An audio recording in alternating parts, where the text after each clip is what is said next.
Big mistake a lot of people make, not only do they get poor quality fat sources or poor quality meats, right, grain-fed, things like that, but also they'll oftentimes do more of a higher protein diet rather than a high fat diet. The brain runs really well on beta hydroxybutyrate. And in the brain, so not only does it provide fuel, but also it helps increase levels of BDNF, brain-derived neurotrophic growth factor, which has a positive effect on neurogenesis. I'll tell people to do anywhere from like once a week where they have a higher carb meal to sometimes like every day or every other day. And usually I tell them in the evening hours, right? Because it has a positive effect on lowering stress hormone, producing serotonin and melatonin, things like that. All right, well, David Jockers, welcome to High Intensity Health Radio. Hey, great to be on with you, Mike. My pleasure. So today let's talk about ketosis. I know you've been working with implementing ketogenic diets in your clinic, and what I like about your approach, David, is you're a clinician. You know, there's so many people talking about ketosis on the internet and all that, but they're not seeing clients, seeing patients, or talking about, you know, what works for them and sharing it with the world, which is cool. Yeah. But you're helping a lot of people improve their lives through ketogenic diet. So one of the things I would love to start with is, I think I'm gonna get this wrong, but you said something to the effect that everyone should cycle, at least at some level, into ketosis and out of ketosis. So maybe we can talk about the benefits and why you think that people should undergo this nutrition state. Yeah, absolutely. You know, so a ketogenic diet, if listeners aren't really familiar with that, is really a high good fat, low carbohydrate diet, right? And the benefit of that is it helps to improve insulin sensitivity. So in a sense, you get your blood sugar down, right? And insulin, we know, is a pro-inflammatory hormone. It's a great hormone, saves our lives, right? Because high blood sugar can be extremely damaging to all the cells of our body. However, high insulin also promotes inflammation. So by getting insulin levels down, that's a critical factor with ketogenic diet. And then ketones are actually a preferred fuel source for your brain. So your brain really runs well off ketones. So it's an alternative fuel source to sugar and actually allows you to go long periods of time between meals, helps create, in a sense, a level of metabolic efficiency where the mitochondria within the cells upregulate. So it's called mitochondrial biogenesis. Your body's able to produce more ATP energy through the electron transport system. And in a sense, you just become a lot more efficient. And so that's a phenomenal physiological state to be in. So it's something, in a sense, it's a goal that I have for all my clients, is to be able to experience that. Okay, now, like you're saying, it's like not everybody's able to actually get into that. And I know we'll talk about that as we go on. But it is a phenomenal state to be in. And it's a state when you're in ketosis that is very much, it's tough for cancer to grow in that environment because cancer cells don't run effectively off ketones, but they do run off of sugar. And so if you keep blood sugar down, but you provide an alternative fuel source for the muscle cells, brain cells of your body, then you're gonna feel good and you're gonna experience life at a high level without getting, a delirious effect of rapid cancer cell growth and things like that, degenerative processes going on in your body. Yeah, a lot of benefits. But I love how you said it's not for everyone, because this is a state where you talked about the mitochondrial biogenesis. So these are the powerhouses of our cells, are making more and more of them. But some of your patients just don't have healthy mitochondria. So you can load up this fat, make these ketones, but that next step of making mitochondria may not happen, right? Yeah, that's absolutely correct, right? So like I was saying, getting into a state of ketosis is a goal, sometimes a long-term goal, sometimes it can be a short-term goal that I have for every client that comes in my office. And so the reason why is that, like, if somebody, for example, if they have extreme adrenal fatigue, if their mitochondria are severely damaged, let's say they're really low, they have really low, poor functioning thyroid, right? Now, poor functioning thyroid is going to also have poor functioning mitochondria because T3 plays a big role with mitochondrial formation. And so if that's the case, we need to get the adrenals and the thyroid under control first, right? Get that stable, then we can start to pursue a state of ketosis. And that individual, just based on their genetics, based on, in a sense, damage that's taken place to their body before we even got started, they may never be able to be in like ketosis for, let's say, 30 days straight. They may have to cycle in and out where they might be in ketosis for 12 hours, then out of ketosis for 12 hours, and then back into ketosis.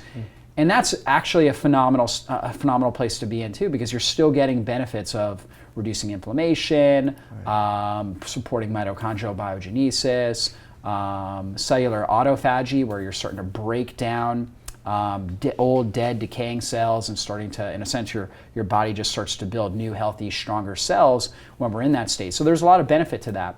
So it just depends on the individual. And some people, you know, if there's clinicians watching, there's some people that, they're just a lot, we know they're just a lot more fragile and they can't really handle going long periods of time between meals. They have very, very unstable blood sugar, and it just takes them longer to create the metabolic efficiency to be able to handle that. Mm-hmm. And so do they work through that over time with your help, or can they support their blood sugar with supplements? I mean, what are some of the ways to like accelerate this process? Yeah, absolutely. Yeah. And that's always the goal, is that they're able to work through it. And there's a lot of ways that they can support it.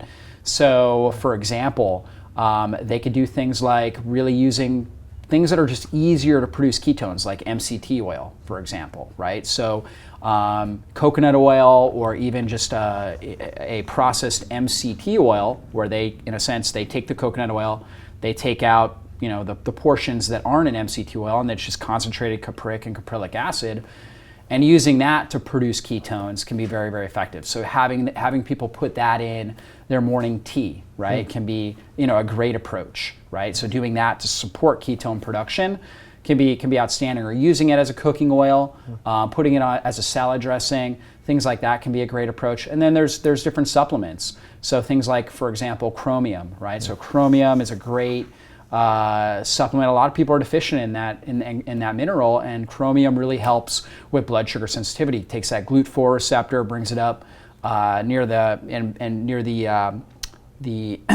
the membrane of the cell membrane, and it's almost like a window where it helps, you know, with basically getting sugar into the cell where it can be utilized, right, by the mitochondria. So that's great. Carnitine is another good one, because carnitine takes the fat, puts it into the mitochondria, and a lot of people don't have a good carnitine shuttle, right? They're consuming all this fat, but they're really not getting it actually into the cell, right, or into the mitochondria to be used. And so carnitine can be a really, really profound supplement. And then you also have to look, some people, they're not producing enough hydrochloric acid and bile, right? So they've got issues with even metabolizing the fat to begin with that they're consuming. So you get them started on things like avocados, right, olive oil, butter, things that have a lot of good fats, but they're longer chain fats, and they need to be metabolized. And if their digestive juices aren't flowing well, they're not going to metabolize them well. Therefore, they're not going to be able to use those fatty acids for an energy source. So all those things need to be addressed in order to get that person into a good, stable state of ketosis. Yeah, that was one of my questions. A lot of people have their gallbladders removed, particularly women. And so Absolutely. we're wanting them to eat more fats, but then they're not absorbing them as well. So, because I get this email a lot from people online, like, hey, Mike, I have my gallbladder removed. What should I do? So let's coach us through, you know, that process. Yeah, so when the gallbladder is removed, right, it's really, you know, I have several articles on my website that really talk about what to do to improve gallbladder function. And I get the same email. People are like, oh, you know, this article was great, but my gallbladder, I don't have a gallbladder. Right. And I'm like, well, you know what? You want to do the same exact things, whether you have a gallbladder or not, because it's the liver that actually produces the bile. And then the gallbladder is really a storehouse for the bile. So that way, when we do take in a larger fatty meal, we've got that extra support, that extra bile support to emulsify, to have an antimicrobial effect, things like that. So even if somebody if they don't have a gallbladder, they can still produce bile, they're just not gonna be able to produce a whole lot for a meal. So doing small amounts, like if they're doing an avocado, certainly no more than one avocado in a sitting, right, and no other fat sources with it. Maybe even better, a half avocado, right? Supporting hydrochloric acid. So there's things they can do for that. They can also take supplements like betaine HCl and pepsin, because oftentimes those go hand in hand. Poor stomach acid, poor bile production, that those go hand in hand. They can do things like apple cider vinegar, right? Apple cider vinegar and ginger. You know, one of my favorite drinks, and it's something whenever I do shopping tours, one of the things I do, I take patients around our local Whole Foods and actually go shopping with them, show them in a sense what to get. And one of the things I always try to get them doing is Gingerade. I don't know if you've heard that, but it's Bragg's Gingerade. So it's ginger, apple cider vinegar, stevia, and water. Okay, and it's simple and easy. And I show them, I'm like, you can make this at home. Like, it's so easy to make at home, or you can just buy it. It's like $2 or $3 bottle. right? Buy, a case of them or something like that, stick them in your refrigerator, drink those throughout the day, because ginger is so good for stimulating, so is apple cider vinegar, for stimulating those digestive juices. So it'll help prep the liver. And especially if you take that, let's say, drink some of that like 30 minutes before a meal, okay? Now, in a sense, you're preparing the liver, you're preparing the stomach to produce more hydrochloric acid, you're creating more efficiency for the body as far as producing digestive juices. So that's another great thing, using bitters, things like dandelion, cilantro, milk thistle, different things like that can be great. Parsley is another great one. So maybe doing some juicing or adding those things to salads can be a fantastic approach. Sometimes doing smaller meals is a key thing. And I know in your book you talked a lot about vagal tone. So vagal tone is critical. So sitting down, right? And in our society, of course, it's always fast food. Exactly. Right. It's like we look at food as just another thing we're doing, and it's not a time to rest and process. Right. So if my patients, if they have a really busy schedule, I have them doing a lot of liquid foods and raw foods during the day, smoothies and shakes, because you don't need as much digestive juices to metabolize a smoothie, right? It's simple and easy on the body, so it's easy, right? Or maybe a salad or something along those lines. It's very, very easy on the body, as opposed to a larger meal, right? So if we're gonna have steak or something along those lines, obviously it can be very healthy for us, but we also have to realize it's going to take a lot more digestive juices to break down. So what we want to do is we want to take time, be in a relaxed position for at least 15 minutes before we eat that meal. And then I always tell them, and this is something I try to practice, I'll take 3 long deep breaths before I dig into that first meal. Sometimes, like in our household, we pray before the meal. Yeah. And I was thinking about it, I'm like, not only is the prayer amazing, but how are you when you're praying? You're in a much more relaxed state, right? So there's physiological benefit on your digestive system, on your vagal tone, by taking the time to pray before your meal. Take time to be in gratitude for the food and things like that. And so taking that time to help relax your system, consume your meal. And I always tell them your largest meal, like in a sense, your meal with meat in it. Because I'll recommend my clients typically not to have meat more than once a day. Right? I'm a huge fan of grass-fed beef, wild-caught salmon, things like that, but once a day, right? Do protein shakes, do things like that throughout the day. And when you do that, the key is, again, you do it at the time of day when you have the least amount of stress. So you're able to take your time, prepare your digestive system before the meal, and then take at least an hour, like the old kind of siesta. If you're gonna do it at lunch, should be like the siesta idea. Yeah. For most people, our least stressful time of the day is kind of at the end of the day, right? At least take an hour to relax, right? Maybe check a few emails, maybe have a casual conversation with your spouse, but don't run off to, the next event or next activity, or just get back into, a grueling schedule. That's not a good idea. So take that time to relax, allow the digestive juices to pump up, so you can really effectively metabolize it. Yeah. I love that we're getting back to the basics, and that's one of the things that I remember reading in your blog post, that you have to cover the basics before you can start to get in ketosis. So I think people are hearing about this and thinking, oh my gosh, this is something I have to do, but they're forgetting about sleep, stress reduction, like you said, mindful eating, really important things, thyroid, adrenal health. Any other basic kind of foundations that we could talk about before we build into some of the details and the minutia? Well, you got to keep stress under control, right? So if you were in a period of time in your life where it's just massive amount of stress, ketosis may not be the best goal for you unless you've got a lot of experience with it. And the reason being is the more stress you're under, the more stress hormone you're going to produce. Stress hormone's gonna throw up your blood sugar, right? So blood sugar is going to go up. And in a sense, you could have a blood sugar roller coaster, right? So keeping stress under control is really, really key. Making sure you're eating well, making sure you're sleeping well, making sure you've got adequate amounts of B vitamins in your system. Adaptogenic herbs oftentimes can be very, very helpful. Different things like that can be profound. Sometimes glutathione boosting agents for many individuals can be really, really, really good for just keeping stress under control and adapting well. So you want to, in a sense, you want to be mindful of how are you adapting to your daily stress, like the stress that you're under. How well are you adapting to that? Yeah. Yeah. And in your clinical practice, are most patients not adapting to that very well? I mean, I would imagine. Yeah. Probably... I mean, just like your general society, most people are poor adapters. You know, they're just not adapting well to the stresses that they're under in life. And that's really the hallmark of healthy aging, is how well you're adapting to the stress that you're under on a regular basis. Yeah. And of course, most people, they're under a lot of stress and they have poor adaptation qualities because nobody's really come along and taught them how to adapt effectively. And so therefore, they're accelerating their aging process. And that's what we're trying to teach, is saying, hey, let's do the things that we can do in our lifestyle to help reduce stress on your body, right? And help boost your adaptive potential. Yeah. And a ketogenic diet can be a great approach to helping boost the adaptogenic potential. We'd love to talk about that. I have a friend, Alessandro Ferretti, and he's looked at heart rate variability, which, as you know, for the listeners, that's a direct measurement of parasympathetic or sympathetic tone. Yes. And he's found that a lot of improvements in heart rate variability with ketosis. So I thought that was pretty interesting. And I think like you mentioned, the vagal nerve, that nerve that's innervating the GI tract, I think it's affected by fat. So I just wanted to see if you had any feedback on that one. Well, I would say one of the big reasons why it is because you're not having the blood sugar roller coaster.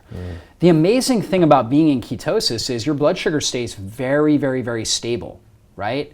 In fact, one of the ways you can know that you're in ketosis is if you do check your blood sugar, and let's say if it's under 80, okay, yet you feel really good, right? Like oftentimes when I used to check it, it would be like 62, which most people would be like, if your blood sugar is 62 and you're not in ketosis, you're jittery. I mean, your body's going into panic. Your adrenals, your stress hormones bumping up because it thinks it's, in a sense, in a state of, you're starving. And obviously, low blood sugar to your brain could leave you, you could, in a sense, just pass out, right? Or even die. So it's survival. So if your blood sugar is low, yet you feel really good, right? Your brain is sharp, your mood is really stable. That's a sign you're in that stable ketosis. And that's what happens. Your blood sugar stays very stable. And when blood sugar stays stable for a period of time, your adrenals don't have to work as hard. So you get less of the adrenals kicking in. Therefore, you're going to have greater parasympathetic tone. Love that. When your blood sugar's all over the place, okay, now your adrenals have to do a lot more modulating, right? And that's, think about cortisol. It's a glucocorticoid. Its main job is to keep glucose levels stable. So it's constantly monitoring, and checking that out. Beautiful. Yeah. Yeah, and so one of the things that you talked about in the blog post, and I've heard you say before, is when you're in ketosis, you have a lot more emotional resilience. You're more stable to ups and downs. So does that tie in again to the adrenals not firing all the time because the blood sugar is low? I really think so. I think so. I think it has to do with that. And then the fact that, when the adrenals are kicking in and when you have insulin cycling up and blood sugar going up and down, like you have an insulin spike, things like that, you're going to have a lot more inflammation, right? And that inflammation is going to affect your brain chemistry, right? Because obviously we know inflammation somewhere can result in inflammation everywhere. For many of us, we're very susceptible to inflammation in our brain. And that inflammation in our brain can increase levels of irritability, anger, depression, anxiety, all those types of things. Yeah. So by keeping inflammation under control, keeping blood sugar stable, keeping insulin, cortisol, right, and how they cycle in and out to keep blood sugar stable, keeping that under control and keeping our body very sensitive to those, we create that metabolic efficiency, which therefore results in less overall inflammation, better overall brain function. Before we move on a little bit further, I want to talk about ketones in the brain in particular. So we've kind of been talking about this in the big picture, but let's zoom in a little bit. And I know you have a lot of details here. Beta-hydroxybutyrate, this really cool molecule. What does it do in our brain to really kind of enhance cognition? Like you mentioned, just back up. You mentioned just reinforce the way that you know that you're in ketosis is because you're really mentally clear, the fog is lifted. So what are the ketones doing to our brain? Well, they provide fuel. That's the cool thing. So when I was going through chiropractic school, I was taught that the brain needs sugar, right? And that's what most people are taught in medical school, right? We're always taught the brain depends on sugar. It's the most metabolically active organ in the body. It's consuming, some level of percentage of the sugar and calories, in a sense, on a regular basis.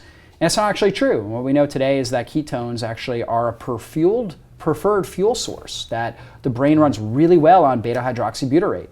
And in the brain, so not only does it provide fuel, but also it helps increase levels of BDNF, brain-derived neurotrophic growth factor, which has a positive effect on neurogenesis, so the formation of new nerve cells, of synaptic density, so the little gaps between the nerve cells, right, has a positive effect on that. So we actually get, in a sense, just an overall enhanced metabolic effect in the brain. And then also the effect of ketosis also has a positive effect on, we talked about autophagy. So cellular autophagy, which is key for the brain. Like we know that people with Alzheimer's disease, Parkinson's disease, degenerative conditions of the brain, they have lowered levels of autophagy where the body isn't able to break down the old cells that are, in a sense, have a lower level of integrity. They've been broken down by oxidative stress and things like that. And the body just hasn't had a chance to metabolize them because it's dealing with a lot of stress from blood sugar imbalances and all that kind of stuff.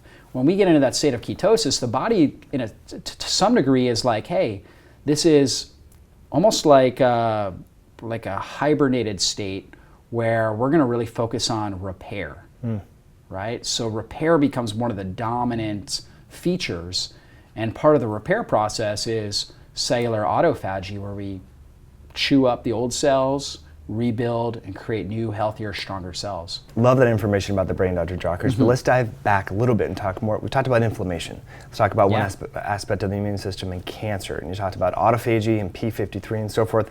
Let's take a deep dive and talk about how ketosis can help prevent cancer. Yeah, and there's actually a lot of different mechanisms for that. But of course, what we know is that with cancer cells are defined by, they have a defective mitochondria, right? So there's mitochondrial damage. So there's a book, Dr. Thomas Seyfried wrote, Cancer as a Metabolic Disease. Phenomenal book, right? And he's a researcher, and he talked all about how there's mitochondrial dysfunction as one of the key features with cancer cells. So the mitochondria has been damaged. Mitochondria is what takes oxygen and utilizes that for energy. Now, what we know is Otto Warburg, I believe it was in the 1930s, he won a Nobel Peace Prize, and one of his key findings was that, in a sense, cancer is a metabolic disease, right? And that in a sense, oxygen doesn't run on oxygen, and it depends on sugar as its primary fuel, okay? And sugar goes through, it starts, in a sense, with creating just 2 ATP, right? Whereas oxidative phosphorylation, electron transport system, creates 36, a lot more metabolically efficient to produce energy through using oxygen, right? And one of the waste products of glycolysis, which is what cancer cells are using, is a lot of acid, right? So they're producing a lot of acid. Many of our, the listeners here may have heard of cancer, there's like an acidic environment, you got to alkalize and all this kind of stuff. And really what it comes down to is we want to reduce the fuel source for cancer, because cancer is really fast growing cells, and they reproduce quickly, and they grab up a lot of the fuel that's in our bloodstream, right? So they want to grab up nutrients, they want to grab up sugar. So ketosis provides an alternative fuel source to where we're able to really survive and thrive by keeping our blood sugar low. Like if we constantly are eating sugars and starches, our blood sugar constantly goes up. And oftentimes, like if I were to have even something healthier, like a big sweet potato, my blood sugar, if I check my blood sugar right after that, it's gonna be up over 100, right? And so now that higher blood sugar, that's gonna be a fuel source, and those cancer cells are gonna come out, grab that, and it's gonna help fuel them. They have a lot more insulin receptors, right? At least 10 times more insulin receptors than normal cells. And so they're just a lot better at grabbing the sugar out of the bloodstream. However, if I'm in a state of ketosis and I'm able to keep my blood sugar down 50, 60, 70, in that range, there's a lot less circulating sugar. So the cancer cells have a lot less of the fuel that they need. Therefore, they're gonna be weaker, okay? Just like if you were to starve yourself, right? You're gonna be weaker. Also, cancer cells, they actually create an antioxidant defense system from sugar. So therefore, basically what happens there is they're not able to protect themselves as effectively from our body's own immune system. And so we put them in a weakened state. And then whatever else you're doing, whether you're doing natural therapies, right, like IV vitamin C or hyperbaric oxygen, or if you're doing your conventional medicine therapies like radiation or chemotherapy, it's going to be a lot more effective because the cancer is already in a weakened state. It's not able to protect itself as effectively. So that's critical. And then there's an aspect of the P53 gene, which is really how, in a sense, people develop cancer to begin with. And so all of us have a P53 gene in every cell, and its job is to regulate cellular mitosis. So when cells reproduce, The p53 gene is like the security guard. It just makes sure that the DNA, right, looks healthy, looks good. And then it allows that cell to now go on with its life. And so what happens though is when we're under a lot of oxidative stress throughout the course of our life, we get damage to this p53 gene, and then we're no longer able to guard against abnormal cell growth, right? p53 gene, if it sees something abnormal, it stops mitosis, tries to correct it, or it signals cell death, apoptosis. So again, if p53 gene becomes damaged, now we lose that. And so what we found is that things like intermittent fasting, ketosis, they help to boost something called AMPK, right? And so adenosine monophosphate protein kinase. And so that actually helps with the regulating and in a sense helps to protect, AMPK helps protect p53 gene. So it's powerful. So it helps to protect it from oxidative stress. And just in general, just like we talked about before, being in ketosis is going to reduce the amount of oxidative stress around our cells, therefore less stress on the p53 gene, better p53 gene function. Mm-hmm. So. Yeah, I love there's many mechanisms here that you're diving into that and people can, so there's so much to get excited about, right? So it's not only that we're starving our body of sugar, and sugar is problematic for, like you said, the antioxidant mechanisms and Warburg effect, but ketones themselves affect all these other pathways, AMPK and P53, so it's like, why shouldn't someone try this? It's really fascinating. So I think a way to, the next segue that I'd love to tease out, the question is testing and assessment. So you mentioned your fasting blood sugars and post-meal blood sugars. You said after a sweet potato 110, most people would die to have a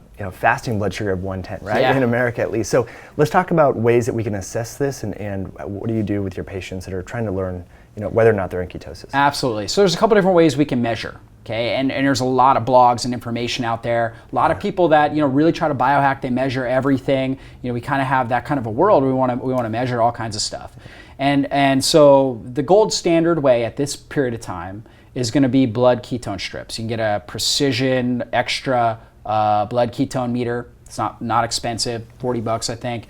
But then the actual strips they're like $4 a piece. And so over time, if you're trying to check several times a day, it's going to cost you a good amount of money. And some people do that. If you have that, if you have the ability to do that, that's great. Okay, you can also check through, there is a breath meter. Okay, and I always forget the name of it. It's the Ketonics breath meter. It's like $150. Okay, and it's a software that comes with it. And you're basically breathing into it, and it's checking your breath acetone levels, which is a byproduct of, which is basically a ketone, right? So it's checking that and how your body, one of the ways your body in a sense eliminates acetate is, or acetone is through the breath. So it's checking that, and they've got data, and you can kind of measure it and keep a lot of data right there on your computer in that software system. So that's a great approach. It's $150 and then that's it, right? And then you basically can just keep track of your data all the time. So that's a great way. A lot of people do that. It's also less invasive. It's easier to breathe into something than to prick and poke yourself, right? Yeah. Now, if you enjoy pricking and poking yourself, you can also check your blood glucose. And I know we talked before the interview here, and it's like if you're checking your glucose levels and you're under 80, yet you feel really good, right? You're very mentally focused, you're able to concentrate well, you don't feel jittery, you don't have anxiety, you're not irritable, then that's a sign that you're in ketosis, because typically when your blood sugar starts dropping under 80 and you are not producing efficient amount of ketones or utilizing them well, then you're going to start to notice all the signs and symptoms of hypoglycemia, and that is a terrible state to be in, because when you're in hypoglycemic, the cells are starving and they start to combust, and in a sense you can create excitatory reactions. So you can cause all kinds of cell damage to your brain, your nervous system. It's just a terrible way to be in. As functional medicine doctors, we do everything we can to keep people out of a hypoglycemic state, because we understand how delirious that can be on somebody's overall health. So if you're producing the ketones, your blood sugar will be low, right, under 80, sometimes even down to 50, yet you'll feel really good. You'll feel really stable, and that's a great sign. And then, like for myself, really, I just go off of how I feel. I've been around, I've been doing this long enough to just know when I'm in ketosis or not. And I think that's a great place for people to get, is where we just have a great level of biofeedback, and just a great level of understanding of how our body's responding to things. So for me, typically, like I like to do intermittent fasting, and I'll oftentimes eat my first meal 12 o'clock, 1 o'clock, something like that, and keep my meals between usually like a 6 to 8 hour eating window. And so if I'm feeling really good at 11 o'clock, let's say 12 o'clock, and I just feel really, really good, I'm not hungry, I feel very mentally alert, I feel like, I can work for 6 hours straight, and I'm just excited about life, it's a sign that I'm in ketosis. If in the morning, at some point, a period of time in the morning, I feel like I need to take a nap, right? Or if I feel irritable, okay, just in a sense, nothing necessarily provoked it, but I just feel like extra irritable, or I have anxiety or jitteriness, anything along those lines, a sign I'm not in ketosis and I should get some sort of fuel in my system as quickly as possible because I'm having a hypoglycemic reaction. So that's kind of how I gauge it. Yeah, and you're keto adapted, right? So is there anything in your lifestyle, have you correlated like sleep loss or stress, like all those things we've talked about, where it's harder for your body, even though you are keto adapted, you've been doing this to get into ketosis? Absolutely. Right. There's a couple big things. I will say for me, the most important thing is actually bowel movements, right? Bowel motility. Like for me, I'll get up in the morning and I usually drink, I would say 32 ounces of water easily in the first 20 minutes in the morning. Okay, and for me, it's very important to move my bowels in the first, at least once in the first hour to 2 hours in the morning, just in a sense, clear everything out. And I think that has to do with how the microbiome works. If you're not, you're creating more fermentation, right, in your gut, probably going to produce more LPS, different things like that, just more inflammation overall, and that's going to cause your adrenals to kick up, and now you're going to start to have a blood sugar roller coaster. So for me, it's so critical to flush my system, super hydrate my body, and get everything out. And that's a big thing that I teach my patients, is that if you eat a meal, all the food contents, all the waste products of that meal should be out of your body within a minimum of 24 hours, right? I mean, ideally, a lot less. Ideally, or I should say a maximum of 24 hours. Ideally, more like 12 to 18 hours, right? Should have gone through your system, your body extracted the nutrients, and then you get rid of the waste. The less time that it's sitting in your gut fermenting, the better to some degree, right? Obviously, you don't want it to go right through you. Right. But I would say 12 hours, right, to 18 hours is like a sweet spot. Get it in and through your system in that period of time, awesome, right? Definitely no more than 24 hours. And most people inside here aren't doing that. No. Yeah, it's several days. Yeah, right? exactly. Which is frightening. That really caught me off guard. I was not expecting you to say motility, but it's really interesting now that you say that. I'm thinking about all these things in my head, scenarios of short chain fatty acids, like you said, intestinal permeability, LPS. That's right. They're driving these pathways, so it's really interesting. Yes. Let's circle back a little bit to post-meal blood sugar. So for me, for example, I'm not going to spend $4 or $5 on a ketone strip. It's just ridiculous. So I'm going to go the inexpensive route and directly look at blood glucose. And I don't like venipuncture, but I don't mind poking my finger, just how it is, right? But so for people that are getting into this and they need, like your experience, so you can say, okay, I'm in ketosis, I can tell my brain energy level and stuff like that, right? But people want to test and get numbers. What is a good post-meal blood sugar if they're in ketosis state? Yeah, it's a great question. So kind of the sweet spot for ketosis is really 50 to 80 in that kind of a blood sugar range, right? Whatever that is, milligrams over deciliter or something like that. So that 50 to 80 is kind of the sweet spot, right? And particularly between meals. Sometimes it can bump up a little bit, right? But if your body is very keto adapted, it'll just go down, especially if you use things like chromium, stuff like that just help get the sugar out of the system and into the cell quicker. The longer blood sugar's up, the less your body's going to produce ketones, right? And you're just become, in a sense, back into glycolysis and things like that. So you want to get that sugar out of the bloodstream quicker. Now, most people, when they eat a meal, their blood sugar is going way up, right? They have a high postprandial blood glucose, right? So if it's up over 90, 100, 110, you're going to be out of ketosis without a doubt. So basically 50 to 80 is kind of the sweet spot. That's kind of where you want to be all the time, unless you are trying to cycle out of it, which nothing wrong with that at times, okay? And the more that, again, that you get into a keto adapted state and you use different things, like you can put apple cider vinegar on your food, which has been shown to lower the glycemic index, glycemic response of foods. You can do things like chromium, carnitine, vanadium is really good. Oftentimes bitter herbs can be really good for regulating blood glucose. Gynema is another herb that's really good. Bitter melon, right? Different things like that can be really effective to get blood sugar down under control. Love it. Yep. So like if I have a larger meal, right, I'll take a multivitamin that has a high dose of chromium, vanadium in there, right? Why? Because I want to use those minerals in order to get my blood sugar under control. Also, maybe put apple cider vinegar on it, something along those lines. You can also do something like do some high intensity exercise right before, right? Stimulate those GLUT4 receptors. So, do 10 burpees or something along those lines, okay? And then boom, your body's more responsive to taking that sugar in, keeping your blood sugar low and stable. All right, David, let's go back a little bit to carbohydrates. Okay, so we hear a lot of buzz that people should cycle in and out of ketosis. So talk to us about like what carbs are okay, how often should people carbohydrate cycle, and when, frequency, just some of the overview there. Absolutely, and there's a lot of variability with that, and it really depends on how well you do in ketosis, or if you're an athlete or things like that, right? But in general, I'll tell people to do anywhere from like once a week where they have a higher carb meal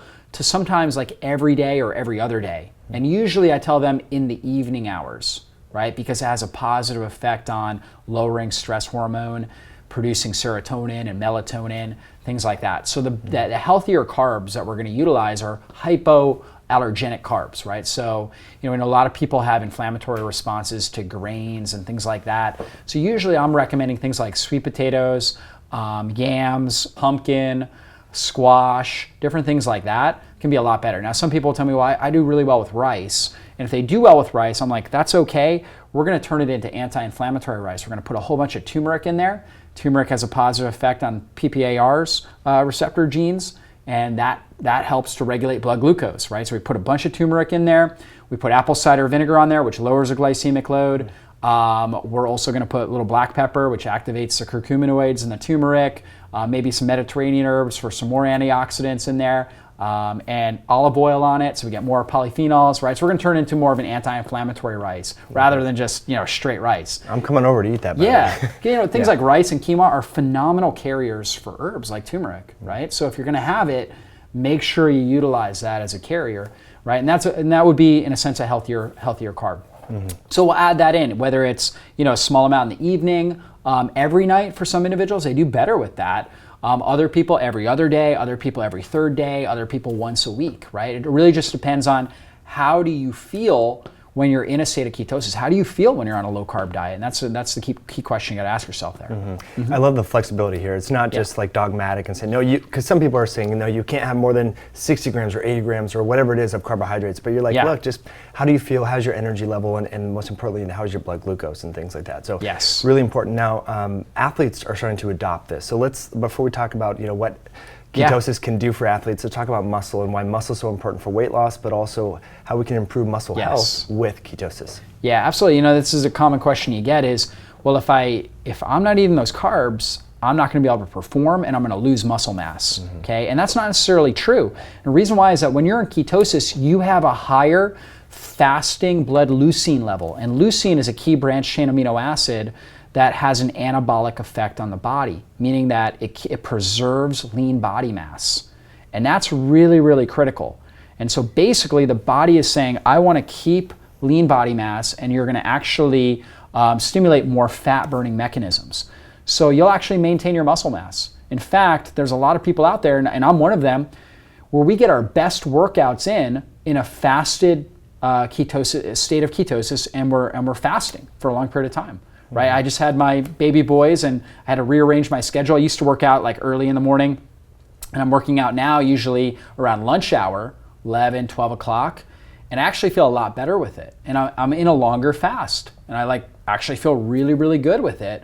And I've noticed positive changes with my lean body mass, just overall strength levels, with my muscle levels, and it feels great. And the scientific reason would be high blood leucine levels, right? So I'm in ketosis, blood leucine's high, right? Also, I'm getting a higher human growth hormone release, and that's extremely good for lean body mass, strength, anti-aging, all those types of things. So for folks that don't know about muscle protein synthesis and leucine, do you want to talk about that a little bit? Because I think that's a key kind of understanding so people know about leucine. Yeah, so just like we talked about, leucine is a branched chain amino acid, right? And it stimulates an anabolic response in our body where not only do we preserve muscle, but we can also build muscle. Like there's foods like whey protein, for example, that help boost leucine levels, which again creates that anabolic effect where our body's able to build muscle mass, right? Stimulates protein synthesis in our system. Love it. Fantastic. So let's kind of finish up with athletes. What considerations should athletes understand? I mean, I've done a lot of bike racing and skiing throughout my life, and the adage, or kind of the notion, is that the day before an event you just carb load and do all this stuff, which can make people fat, make you tired, make you sick. So what sort of advice do you have for athletes? Yeah, so one big thing would be, there's a lot of athletes that actually train in ketosis, right? Like there's a guy, Ben Greenfield, he's got a great podcast. He talks all about it. He'll get himself into ketosis. I've got a good friend that does this. He's measuring himself, but not everybody, right? And so typically with athletes, what I'm telling them to do is to do what we had talked about before, where we're doing more carbs in the evening, right? Not during the day, but in the evening, and more anti-inflammatory carbs. So most athletes, they're eating a big pizza, they're just loading up, bread, Subway sandwiches, all kinds of stuff like that. So anti-inflammatory carbs are gonna be a lot better. And the idea that they need excessive amounts of carbs, big pasta dishes, things like that, that's not true, right? Have, big sweet potato or maybe 2 small sweet potatoes, have, half a bowl of rice, something along those lines, have a lot of good fat, lots of antioxidants, tons of, good high quality phytonutrient-rich vegetables, things like that. We wanna keep, overall, the goal should be keeping inflammation under control. There should be less of a focus on calorie or carb loading and more of a focus on how do I keep muscle inflammation under control so I can adapt effectively. And so getting a lot more phytonutrients and keeping blood sugar more stable, even if that it doesn't necessarily mean we need to do real low carb, but moderate carb, right? Keeping blood sugar stable is going to have a much better effect at reducing overall muscle inflammation. Love it. Fantastic. And a lot of people have sick or fatty muscle, right? Like diabetics. Oh yeah, absolutely. Non-alcoholic. Yeah. Yep. Fantastic. So before we go to some final questions, is there anything about ketosis or high-fat, low-carb diets that you want to share that we didn't get to cover? Yeah. So one big thing would be, a lot of times people will go on they're like, okay, I'm going to do, obviously the Atkins diet, things like that were real popular. Okay, and there's a big difference between what we're talking about here and an Atkins diet, or what a lot of people teach with a ketogenic diet, which is, we're eating lots of bacon and we're eating, just butter on, everything and things like that. And I'm a huge fan of grass-fed butter. Really what we're trying to do is get a lot of clean foods. And you really want to think about, your mindset should be, I want to get an incredibly high level of phytonutrients into my body. And it just so happens that things like grass-fed butter may not have the plant phytonutrients, but it's got butyrate in it, great for the gut lining. It's got conjugated linoleic acid in it. It's got tons of vitamin A, like a fat-soluble retinol, things like that, which are fantastic. So the grass-fed is so much better than the grain-fed. That's a key principle. And then, the big mistake a lot of people make, not only do they get poor quality fat sources or poor quality meats, right, grain-fed, things like that, but also they'll oftentimes do more of a higher protein diet rather than a high fat diet. Like if you were to tell somebody, okay, just eat meat and vegetables for dinner, do this, do that. That's what a lot of people do, is like the old bodybuilder diet where they're doing chicken and broccoli for dinner. And then they wonder, 2 or 3 hours later, they wonder why they're starving and they're craving ice cream. And the problem was the high protein turned into sugar, right? Gluconeogenesis in the liver, boom, we turn that into sugar. We need the fat. So I'll tell them, okay, have a big, gigantic bowl of broccoli, Brussels sprouts, something like that, some sort of a steamed vegetable, maybe a side salad, and then put 2 tablespoons of grass-fed butter and melt that in there. Okay, when you have your meat, so if you're having a chicken breast, make sure you cook it on put a lot of coconut oil down, and this is key for reducing carcinogenic substances that can be produced as well. Put a lot of coconut oil down on your pan, okay, to protect the meat, and then pour that oil on the chicken afterwards. It actually tastes a lot better that way, and you get so much more of the good fats, which will help produce satiety, help put you in ketosis, and help keep your blood sugar stable in the evening, overnight while you're sleeping, and that's just so important. Yeah, I remember when I first got into like bodybuilding and weightlifting, I was always craving carbs at night, and it was for that reason. You were cutting out the fats, right? So it was really interesting. Awesome tip. And that's why you'll need to eat 6 meals a day or 7 Right. meals a day, because you don't have enough of the good fats. Blood sugar's constantly going up and down. Yeah, excellent tip that a lot of people don't understand. So thanks Yeah. for articulating that. So 3 final questions. They can be short and brief, but we Yeah. want to get to know you, Dr. Jockers, Yeah. a little bit as a person. So Yeah. first question is, what's your morning routine? We know successful people have their day all ironed out, and Yeah. the morning, as you talked about, is a great time to focus and kind of Oh, yeah. get stuff done. So share with us your routine.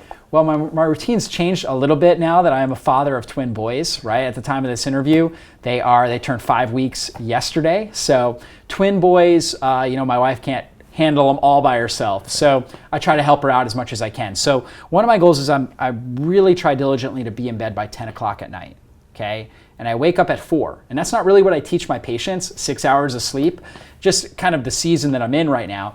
But what I realize is if I can get to bed by 10 o'clock, right, meaning I'm in bed by 9:45, I feel so good. If it drags out, okay, which it does from time to time, to 10:30, it's like a night and day difference in how I feel when I'm waking up. So anyways, I get up at 4, okay, I go help my wife with the boys, okay, then I take the boys down into my home office so she can get some sleep, right? And I may feed them, things like that, but I'll turn on some good light music, or I'll turn on an inspirational video. I might listen to Brendon Burchard, or I might listen to a sermon, like an Elevation Church sermon or something like that, something that's inspiring to me. Or I might just put on some light music, meditative music, especially if my boys are sleeping. I'll put that on, meditative music, and I'm walking around, right?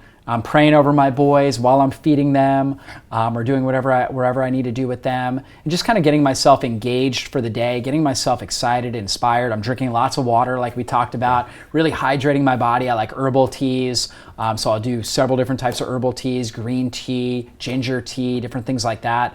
And then, usually, so that's a 4. Usually by 6 a.m., I'm on my computer. I'm going through emails. Starting my day, starting to work, right? So usually it takes me a little bit of time to get the babies all situated, get my mindset ready. I'm doing posture exercises in the morning. I live what I teach, right? So I'm a chiropractor, so I work with people's posture on a regular basis. So I'm doing that myself, working on my posture abnormalities, wear head weights to kind of get my head back over my shoulders, a shoulder weight, because one of my shoulders has a tendency to jump up a little bit. So I'm doing mirror image exercises on my spine, and just getting myself ready. And then again, by 6 o'clock, I am at my computer desk starting to go through emails or create content or whatever, major things that I'm working on that day. Love it. Yeah, a lot of successful people that I've interviewed and talked to, they get up very early. So it's a common theme that we see. So if there was one herb or nutrient or botanical that you just could not live without, vitamin D and omega-3s are covered, what would that be? That's a great question. I would say turmeric. That's like my favorite. So I try to put that on all kinds of things, and I feel so good. And one of the ways that I found when I'm feeling really good, not only does my brain feel really clear, but my skin feels like really, really soft. Have you ever had that? It's like you just know a difference. Your skin feels really, really soft. And my mom struggled with psoriasis, and I have a tendency where I'll get like some scaly skin on my knees if, let's say, I eat a bunch of sugar or I'm just really inflamed. I notice it with my skin. So I also notice how good my skin feels when I'm having like a lot of turmeric or maybe a green juice or something along those lines, or when I'm in ketosis, my skin just feels really, really good. Love it. Just curious, milligrams per day, do you recommend anything for 500, 1,000? What do you suggest? As far as supplements go for turmeric, I don't even actually supplement with it. I just put it on a lot of foods. However, if you are going to supplement with it, get a curcumin extract with ideally like a bioperine or some sort of like a black pepper to help activate it, and always take it with food, ideally a fatty meal, because the fat helps with the absorption. So that's critical. 500 milligrams, 1 gram, can be great. I know a lot of practitioners that will put people on sometimes 4 or 5 grams to really shut down inflammatory pathways for a short period of time with great results. Yeah, that's powerful. I love cooking with it too. Sometimes the only drawback is it makes your hands orange, but it's doing wonders for your insides, right? You've got to watch, exactly. You've got to watch out for the staining effect. Yes. Yeah, that's amazing. So final question here, Dr. Jockers. If you were to bump in with President Barack Obama or someone from the World Health Organization, and they turned to you and said, what should we know? What sort of health advice would you share with them in 30 seconds or less? Absolutely. I would really try to focus on low-cost health interventions. I think probably one of the lowest cost health interventions that we can do for people is vitamin D. Vitamin D supplementation can make a gigantic difference in people's lives. Really, to some degree, everybody needs it. Okay, I mean, at least at some level of a small dose. If they put everybody on, let's say, a 2,000 IU vitamin D, just dispensed it, it might cost, I mean, it would barely cost anything compared to the amount of money we're spending on things like vaccines and just Medicare in general. Very low cost, and I think it would have a dramatic effect on reducing the amount of heart disease, cancer, osteomalacia, osteoporosis, autoimmunity, things like that. I mean, just even a small dose, vitamin D3, get it into every single person's hands. And that's something simple. It's like, sometimes it can be tough to get somebody to exercise, right? But taking a pill, our society, we're great at that, you know? Right, yeah. So, and vitamin D is so inexpensive. So inexpensive. Yeah. And if the government bought bulk on it, you know what I mean? Right? Got some sort of a good amount. I mean, it costs like 50 cents a person, right? I mean, come on. It's a no-brainer. Yeah. David, love talking with you. Thanks for sharing your tips and information. Absolutely. It's a pleasure, Mike. And I'm a big fan of your work, awesome. And just excited to be able to meet you and do this interview with you. Fantastic. Have an awesome day. Thank you.